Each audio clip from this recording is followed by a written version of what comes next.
नमस्कार। ज्योतिषीय श्रृंखला की इस कड़ी में आपका हार्दिक स्वागत है। दशानाथ के भिन्न भिन्न भावों में रहने से उसकी महादशा में अन्य ग्रहों की अंतर्दशा का क्या फल होता है, इस विषय के अध्ययन के क्रम में आइए अब हम राहु की महादशा का अध्ययन करते हैं कि यदि राहु कुंडली में भिन्न भिन्न भावों में स्थित हो तो उसकी महादशा में ग्रहों की अंतर्दशा का क्या फल होता है।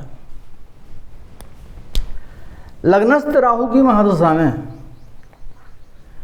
जब पापक ग्रह की अंतर्दशा आती है तब जातक के दुख में बड़ी वृद्धि होती है और उसे राजा, चोर तथा अग्नि का भय होता है। वहीं लग्नस्थ राहु की महादशा में जब शुभ ग्रह की अंतर्दशा आती है तब जातक के सुख की वृद्धि होती है, उसे पृथ्वी और मकान आदि की प्राप्ति होती है तथा भूषण, वस्त्र और भोजन इत्यादि का सुख प्राप्त होता है। द्वितीयस्थ राहु की महादशा में जब पापक ग्रह की अंतर्दशा आती है तब जातक के धन का नाश होता है, उसके चित्त में अशांति होती है और स्त्री संतान इत्यादि का नाश होता है।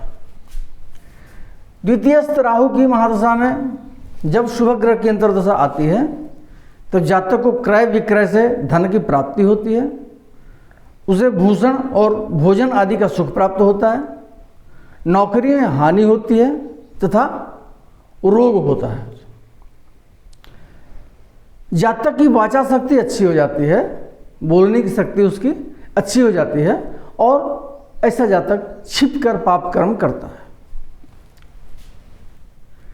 तृतीयस्थ एवं एकादशस्थ, तृतीय भाव में स्थित हो राहु या एकादश भाव में स्थित राहु की जब महादशा आती है तो उसकी महादशा में जब पापक ग्रह की अंतर्दशा आती है तब अंतर्दशा के प्रारंभ में जातक को राजा से प्रीति होती है और सुख होता है एवं अंतर्दशा के अंत में जातक को चोर, अग्नि, राजा और ज्वर आदि से दुख होता है तथा कष्ट होता है।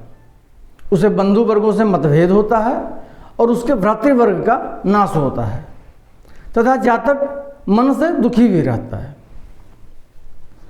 वहीं जब तृतीयस्थ अथवा एकादशस्थ राहु की महादशा में जब शुभ ग्रह की अंतर्दशा आती है तब जातक को नाना प्रकार से सुख की प्राप्ति होती है।